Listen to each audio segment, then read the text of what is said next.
My child, lean in and hear this clearly.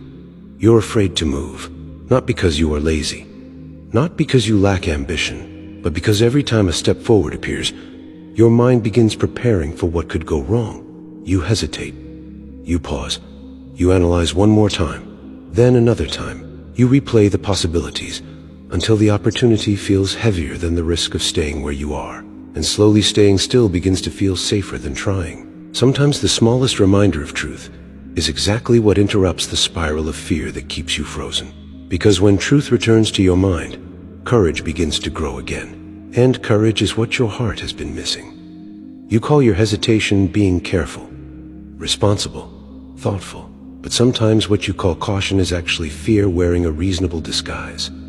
You have seen things fail before. Plans collapse, people disappear, opportunities dissolve. And your mind learned a lesson from those moments. Trying can hurt.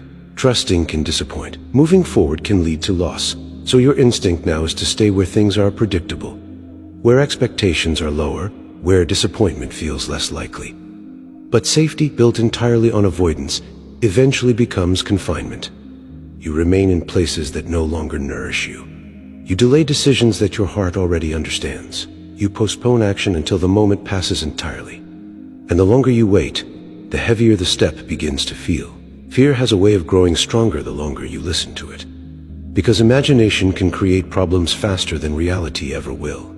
Your mind runs simulations of failure repeatedly, but it rarely imagines the possibility of success.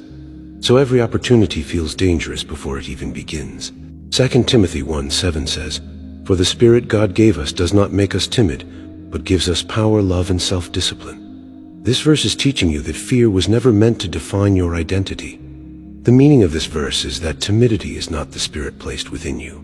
The spirit inside you carries power to act wisely, love to move with compassion, and discipline to manage uncertainty without collapsing into fear. Fear may visit your thoughts, but it was never meant to lead your life. You assume courage means feeling no fear, but courage often appears while fear is still whispering. Courage is the decision to move even when uncertainty has not disappeared.